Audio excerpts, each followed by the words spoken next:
Saya Sujar Kepala Pernyawan. Nah, di sini saya akan membahas mengenai materi manajemen kas. Ini manajemen kas. Pengertian dari manajemen kas. Kas adalah uang tunai yang terdapat dalam perusahaan atau cash on hand dan surat berharga lainnya, serta uang yang ada di bank dalam bentuk rekening, koran, dan deposito atau tabungan yang dalam jangka pendek atau waktu segera dapat diuangkan sebagai alat pembayaran. Nah, dapat kita lihat bahwa kas adalah uang tunai yang terdapat dalam sebuah perusahaan yang sangat berharga, yang bisa serta uang yang bisa kita simpan dalam bank atau rekening atau sebuah tabungan dalam waktu jangka pendek. Nah, di sini ada surat berharga yang dimiliki oleh perusahaan merupakan investasi jangka pendek apabila perusahaan memerlukan uang kas dengan segera dapat dijual atau diubah dalam bentuk kas. Nah, dapat kita lihat bahwa surat berharga yang dimiliki sebuah perusahaan itu merupakan investasi jangka pendek apabila perusahaan memerlukan uang kas. Nah, apabila sebuah perusahaan atau contoh kita memiliki perusahaan, kalau kita segera membutuhkan uang, nah dapat kita jual dalam bentuk kas. Nah, di sini yang kedua itu kas diperlukan baik untuk membiayai operasi perusahaan setiap hari maupun untuk melakukan investasi baru dalam aktivitas tetap. Nah, dapat kita lihat bahwa kas itu sangat perlu ya di operasi perusahaan. Baik setiap hari, setiap minggu ataupun setiap bulan, karena dapat kita lihat kas itu sangat bermanfaat bagi sebuah perusahaan. Lanjut, di sini ada aliran kas. Aliran kas terdiri dari aliran kas masuk atau cash inflow dan aliran kas keluar atau cash outflow. Nah, apabila aliran kas masuk lebih besar dari aliran kas keluar, maka kas akan surplus atau kelebihan kas yang disebut dengan profit. Sebaliknya, jika aliran kas masuk lebih kecil dari aliran kas keluar, maka kas akan defisit atau kekurangan kas. Alasan penyediaan sejumlah kas, baik uang tunai yang ada dalam perusahaan atau yang ada pada bank. Nah, di sini dapat dilihat dengan adanya aliran kas ini, kita dapat kas masuk maupun kas keluar. Nah, apabila kas lebih besar dari aliran keluar, maka kas akan surplus.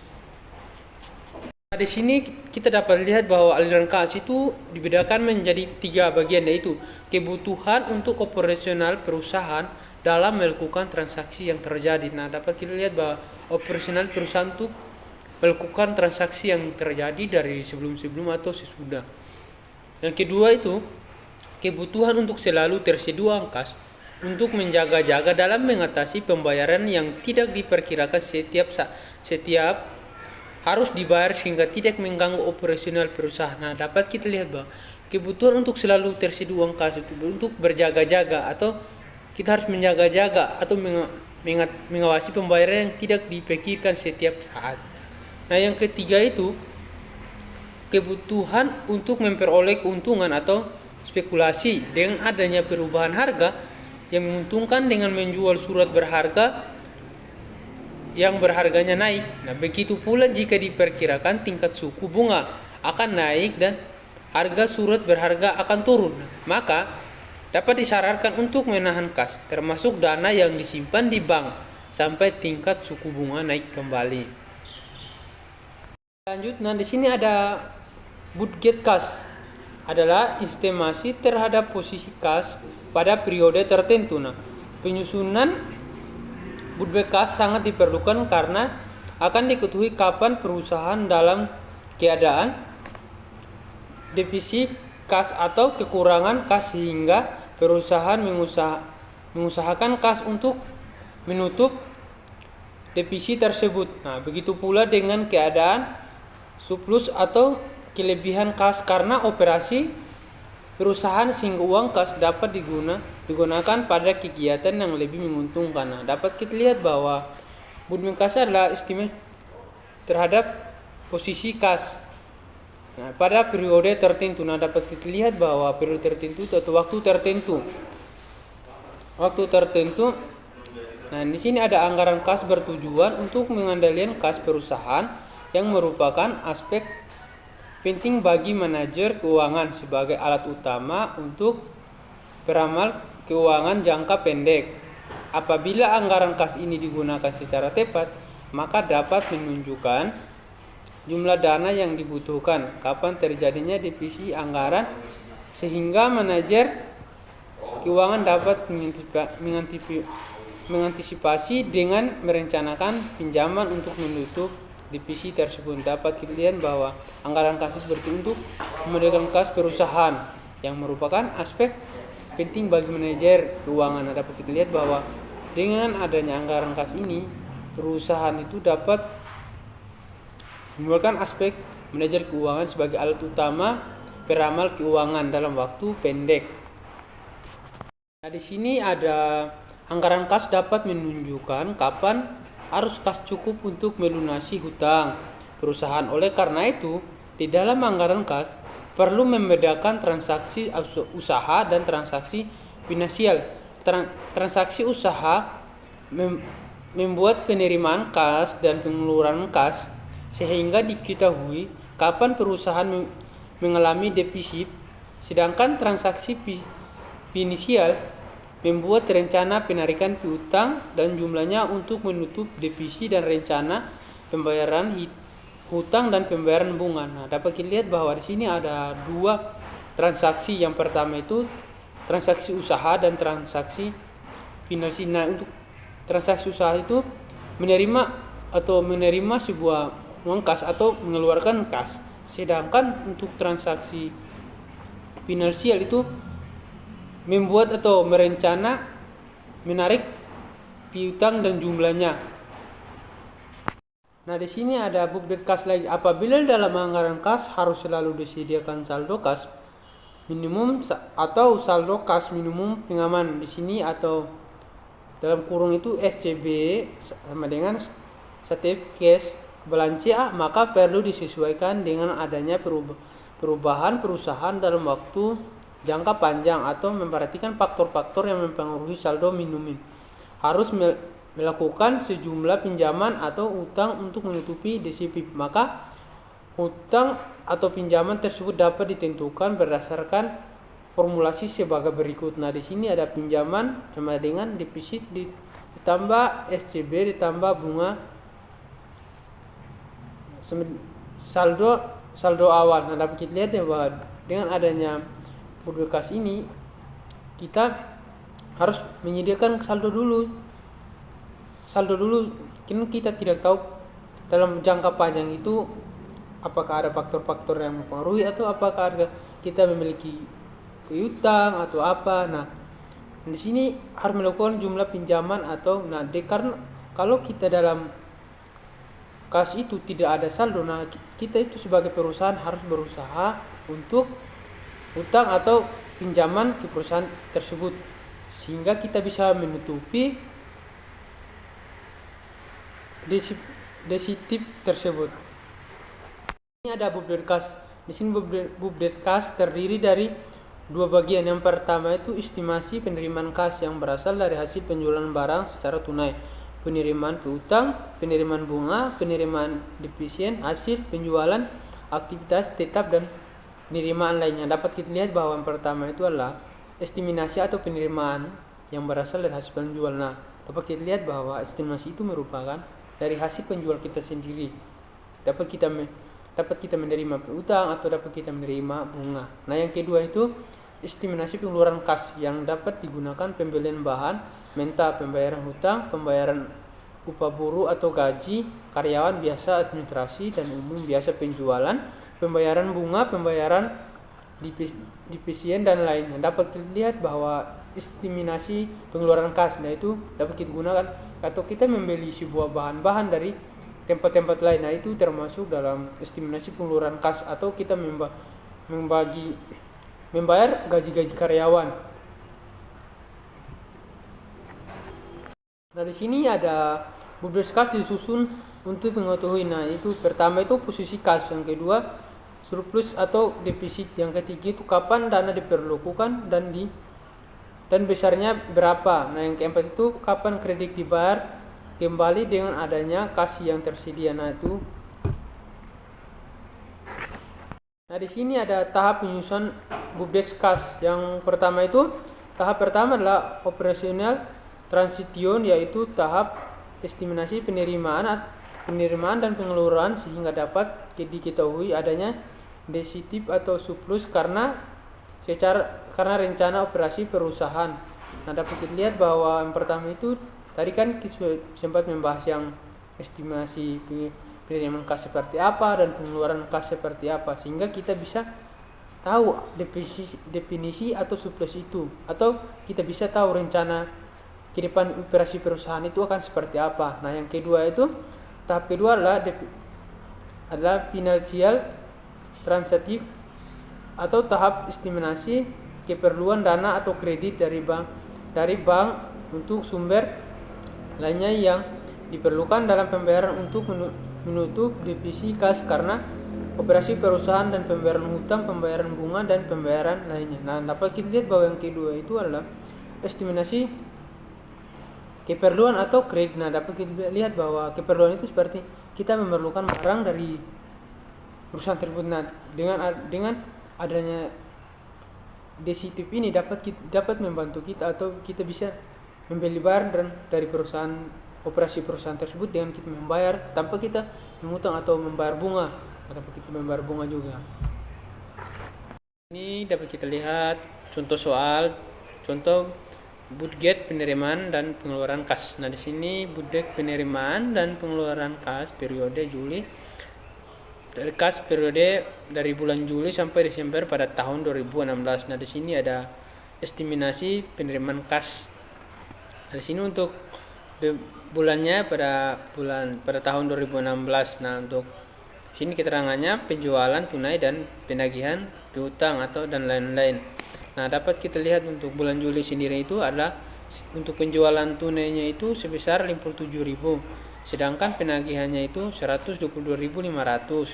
Untuk lain-lainnya itu 60.000. Nah, pada bulan Agustus sendiri itu 62.700. Nah, untuk penagihan piutangnya itu 136.500, dan untuk beban lainnya itu sebesar 60.000.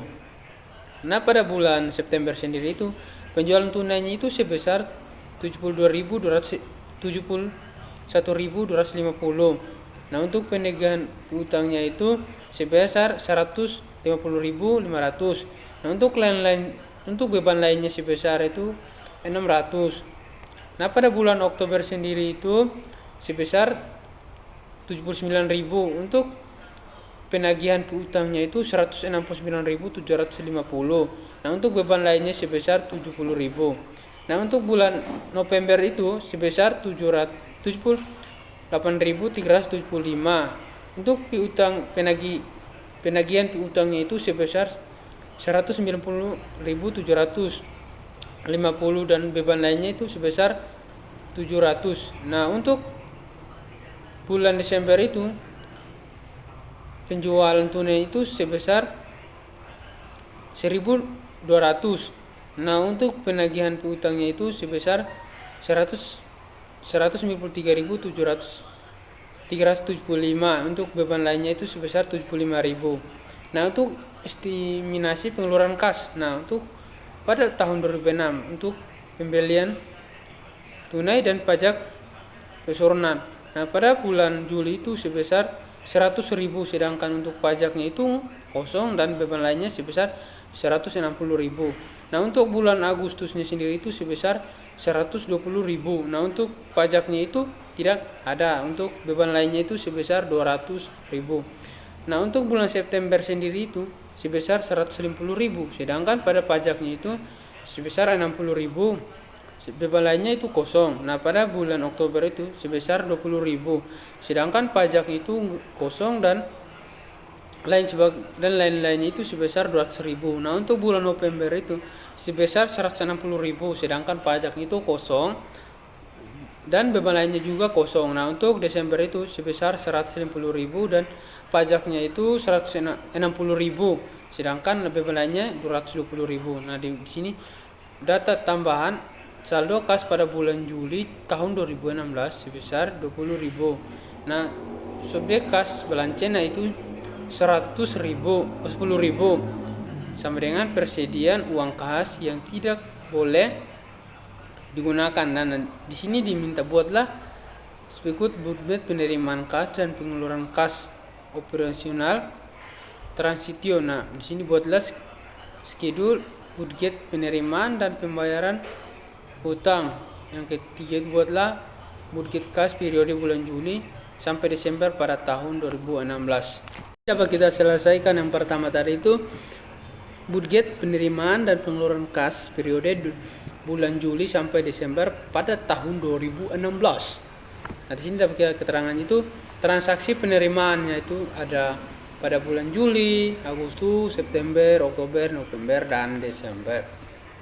Nah, itu ada di sini ada penjualan tunai.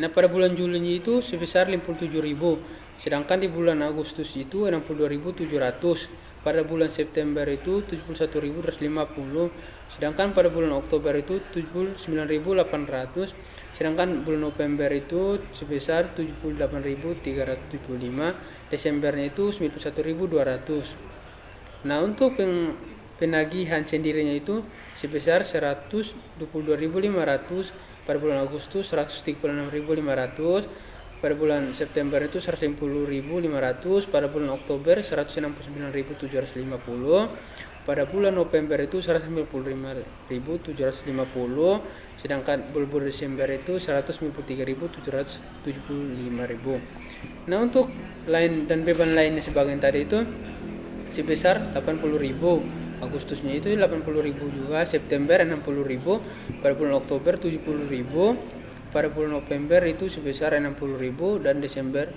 sebesar 75.000. Nah, di sini dapat kita jumlahkan pada bulan Juli sendiri itu sebesar 259.500, sedangkan pada bulan Agustusnya itu sebesar 279.200, pada bulan September sendiri itu ada 281.750, pada bulan Oktober 319.550, pada bulan November 329.125, pada bulan Desember itu 359.575.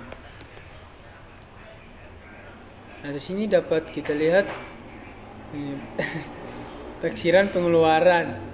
Nah, di sini dapat kita lihat bahwa untuk pembelian tunainya itu pada bulan Juli itu 100.000, sedangkan pada bulan Agustusnya itu 120.000, pada bulan September itu 150.000, pada bulan Oktober 20.000, pada bulan November 160.000, pada bulan Desember itu 150.000. Nah, untuk pajak persoranannya itu kosong, pada bulan Juli itu tidak ada, kosong, pada bulan Agustus kosong. Nah, dapat pada bulan Desember itu yaitu sebesar 60.000. Nah, untuk Oktobernya kosong, Novembernya kosong, untuk Desembernya itu 60.000. Nah, dapat kita lihat.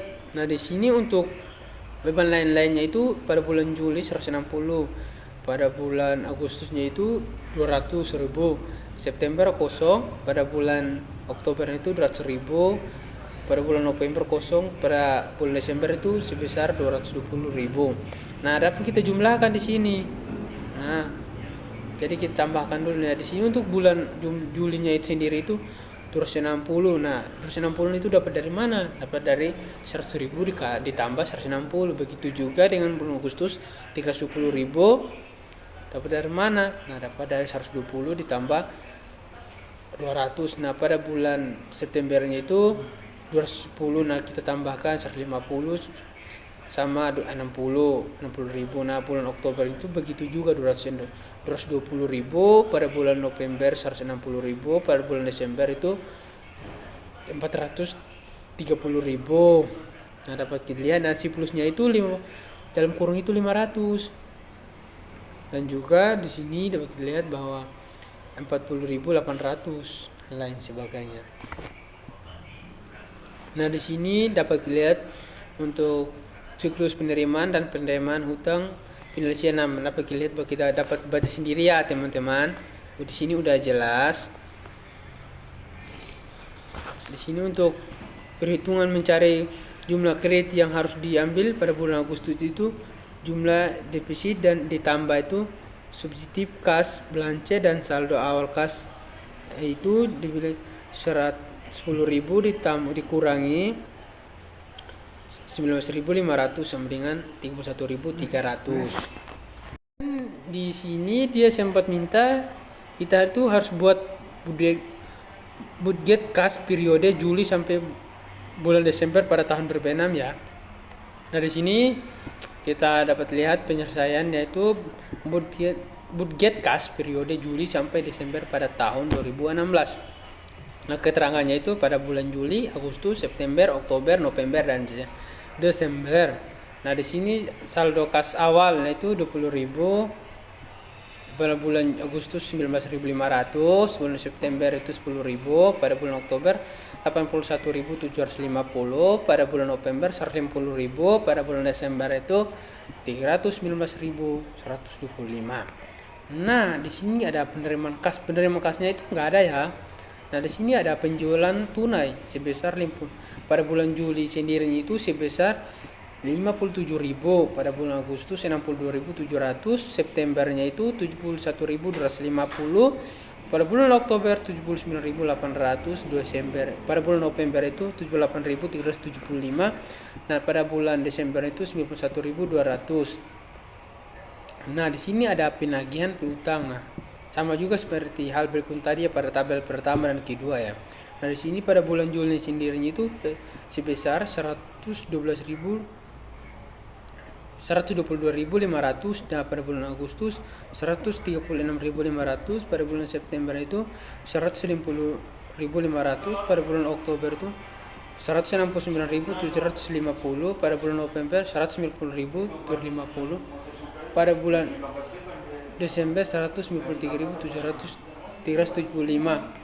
Nah, di sini kita bagi lihat beban lain-lainnya itu pada bulan Juli 80.000, pada bulan Agustus 80.000, pada bulan September tadi kan itu 60.000, sedangkan Oktober itu 70.000, November 60.000 dan Desember itu 75.000. Nah, dapat kita lihat di sini kredit atau bank. Pada bulan Juli itu kosong ya teman-teman. Pada bulan Agustusnya itu sebesar 31.300. Bulan September, Oktober, November, Desember itu kosong. Nah, di sini dapat jumlah penerimaan kas sebesar bulan Julinya itu 259.500, Agustusnya itu 310.500, pada September 281.750, Oktobernya itu 319.500, November itu 329.105, pada Desember itu 359.575. Nah, jumlah kasnya itu sebesar 279.500 pada bulan Agustus, 330.000, pada bulan September itu 291.750,